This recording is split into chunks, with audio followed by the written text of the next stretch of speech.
This is the story of a small village in Uttar Pradesh. In this village, the birth of a girl is considered nothing less than a curse. The village is not very large. Most people earn their living by labouring at Chauhari Ajmer Singh's brick kiln. At that same kiln works a man named Danwar.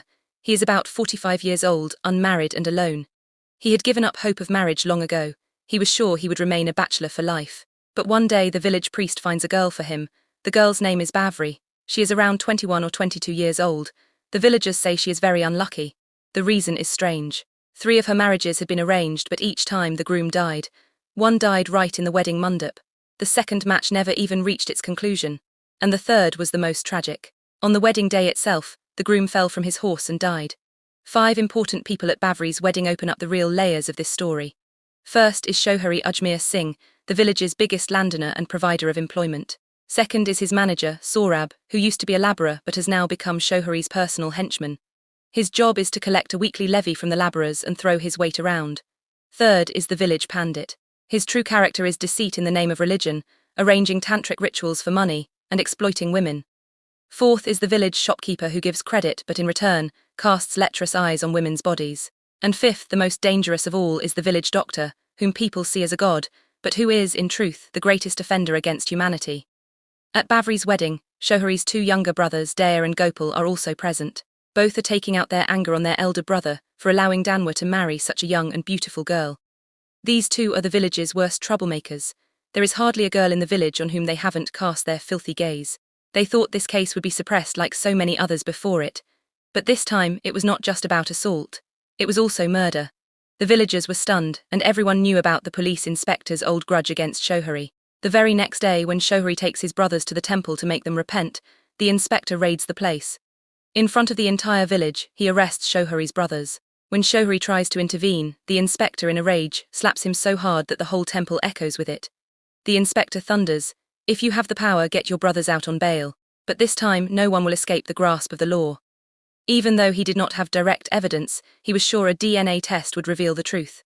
At the police station, the 2 brothers are given such a welcome that they finally confess to everything. Chauhari consults a city lawyer, but the lawyer makes it clear the case is very complicated. Bail is not just difficult, it is impossible. "Yes," he says, "if we arrange a settlement, a way can be found, but it will require a large sum of money." At that time, Chauhari does not have the money. Then the village pandit comes to his aid and says, "Don't worry, Chauhari, cut the money from the labourers' wages. There are 300 labourers, stop half the wages of each one. Before you know it, the amount will be complete." And that is exactly what happened. Half the labourers' wages were deducted. The labourers, in their helplessness, could not leave the work because there was no other kiln nearby. Anyone who protested received threats or was frightened by showing them their horoscope. The condition of the poor labourers went from bad to worse. A labourer named Budwa could not even afford medicine for his sick son. In the end, his wife Malti had to sleep with the village doctor to get treatment for her son. The next day, Danwar himself goes to Chauhari to ask for his overdue wages. Chauhari shamelessly says, "If you want money, send your woman to me, you will get your full wages." Hearing this, Danwar flares up. He retorts, "Fine, Chauhari, I will give up 7 days' wages, you send your wife to me." Chauhari is incensed by this reply. He and his henchmen have Danwar severely beaten. Although Danwar survives, he is badly injured. The doctor puts on bandages, but under the pretext of an examination, is only looking for a way to extort money from him too. At home, they are struggling even to eat. Then Budwa's wife goes to the pandit with her school-going daughter. The pandit says that only prayer and ritual can cure her. She must come alone to the temple at night, wearing only a single garment. When she tells her husband, he says angrily, "If prayer could cure illness, there would be no need for doctors in the world. I know the filth brewing in the pandit's mind. Don't fall for this hypocrisy. The child will get better on her own." That night the priest waits long in the temple. The village shopkeeper sees this and mocks the pandit. The pandit is furious. Hearing this, the doctor sighs coldly and says, "Don't worry, now watch what I do." The next day, with Chauhari's help, the doctor calls a village council. In front of the entire village, he waves a medical report and declares, an epidemic is about to spread in the village and the cause of this disease is Danwar. The people are stunned. No one has heard of the disease's name, but seeing the report, everyone is frightened. The village is illiterate and superstitious, so the doctor's and Chauhari's lie is easily believed as truth. A murmur runs through the crowd. The result is that Danwar is expelled from the village.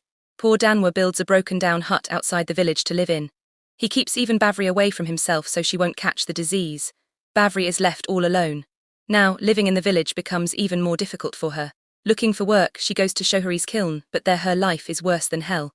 The labourers and henchmen eye her body like vultures. During this time, a young man from Mumbai arrives in the village. He is making a documentary on the condition of the labourers. Bhavri is given the responsibility of looking after him, cooking, cleaning. On the day the shooting is complete, there is torrential rain. While going to see the young man off, they both get soaked and in the darkness cling to each other. Bhavri thinks no one saw that moment, but one of Soren's men sees them with his own eyes.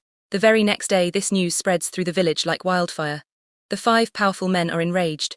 The young man is severely beaten in front of everyone, and at the village council Bhavri is accused. Among the onlookers is Danwa. He turns on Bhavri and says, "You have betrayed me, we are no longer connected." Now Bhavri is completely alone. No support of a husband, no support of the village. After enduring humiliation day and night, she chooses the path the village is pushing her towards. She sends a message to Shohari and his cronies. "Now I will do what you want, but my price will be 7 times that of other women."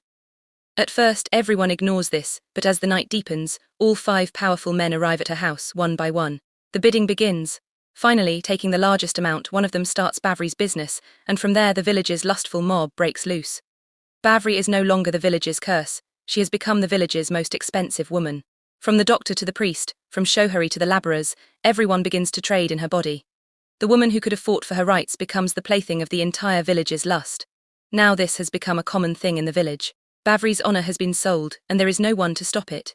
Meanwhile, Shohari is running around trying to get his brothers out on bail, but fate has something else in store. Despite his paying money, the judge is transferred and Shohari's money is lost. The lawyer suggests a new plan: make a compromise with Basanti's grandmother. She will withdraw the case. Shohari goes to the grandmother with a heavy heart, but there he hears a truth that shakes him to his soul. The grandmother says, "Basanti was your own daughter." Shohari's heart skips a beat. The truth is that years ago, he had an illicit affair and Basanti was born from it. Even though she was mentally weak, she still had Shohari's blood. Knowing this truth breaks Shohari from within.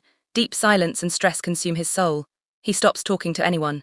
He sits silently all the time and eventually dies from mental pressure. No one understands how a powerful man like Shohari came to such an end. But even after Shohari's death, the village's filth does not stop.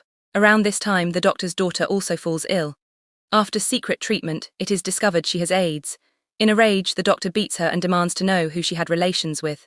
The girl says she was having an affair with the doctor's assistant Manu. When Manu is beaten, he confesses that he also used to go to Bhavri. Hearing that name, the doctor's face turns pale. He remembers that he too has been to Bhavri several times. That is, Bhavri has now become the cause of death. Slowly, a series of deaths begins in the village. Both men and women start deteriorating.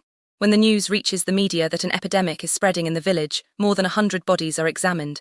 When the report comes out, it reveals AIDS. There is panic in the village. Whom can they blame now? Everyone points fingers at Danwa because he was the one supposedly affected by the disease years ago. The enraged villagers beat Danwa and drag him to the police station. But when his blood is tested, the truth comes out. Danwa never had the disease.